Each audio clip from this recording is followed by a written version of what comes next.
For more insight into the Inflation Reduction Act, let's bring in John Tamny. He is the director of the Center for Economic Freedom at FreedomWorks. He's also editor at Real Clear Markets. Welcome. We appreciate it. Thanks for having me. Let's talk about, it's a comprehensive measure. It covers so much. I want to get your opinion on how significant this is, and what will the average homeowner, consumer notice first or notice at all? Well, let's begin by saying the notion that it's an Inflation Reduction Act is utter nonsense.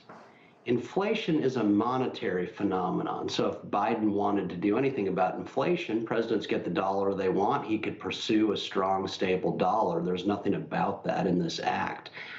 It's just a lot of different ways, as Nathan King alludes to, for Biden to get through what he wanted to get through with what was formerly the Build Back Better Act. And so lower pharmaceutical prices. Let's be serious.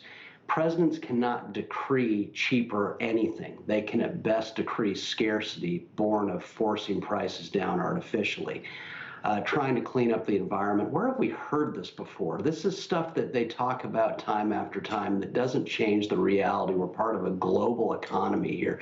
And so really it's lots of talk. Sadly, it's going to enhance the power of the IRS, which is just an outsourced arm of Congress. Let's also look at the fact that so much of the U.S. public is really supporting measures to attack climate change. Certainly there is a movement in this country, conservatives who are downplaying the idea of any climate change, and really the U.S. is the only major country to say that climate change isn't affecting. So don't you think this is something that people in the United States really want?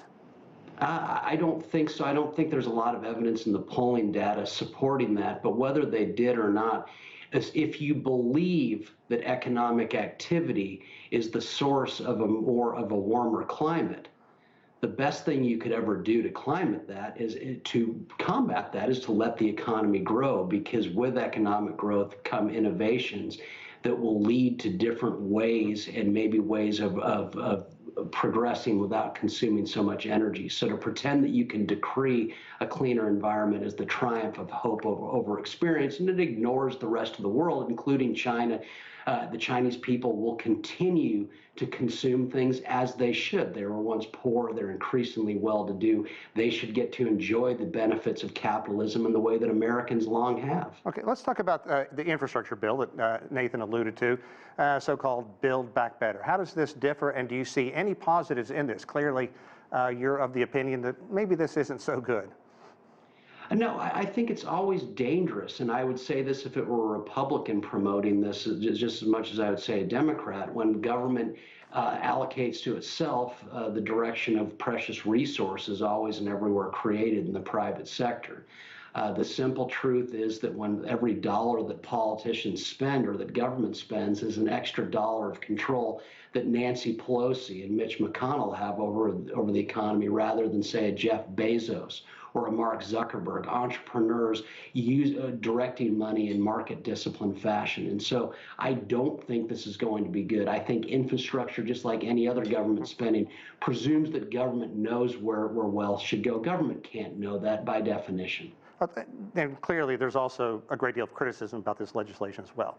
I'm curious how you think businesses are going to react. I did read one op-ed that said it is a step closer to government health care, which is going to lead to a chorus of, here comes socialism. Do you think that's going to happen?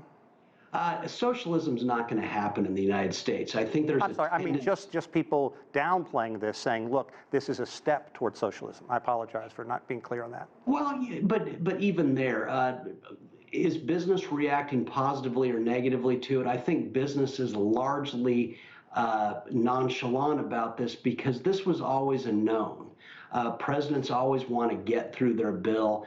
Biden had been talking about this for a while. That probably a good argument can be made that business is relieved for the reasons that Nathan King alluded. It's basically a slimmed down version of what Biden wanted, which for business is a good thing. Now, would business be better off if government weren't allocating precious resources? No doubt. But I think overall the expectation is always that government's going to do things. You could argue that this misnamed Inflation Reduction Act is a signal that Biden's getting much less of what he wants, which businesses would cheer in much the same way they would cheer for President Trump seeking something like this. Well, John, you've given us a lot to chew on. We certainly appreciate your insight. Thanks to John Tamny, Director of the Center for Economic Freedom at FreedomWorks and editor of Real Clear Markets. Thanks for joining us.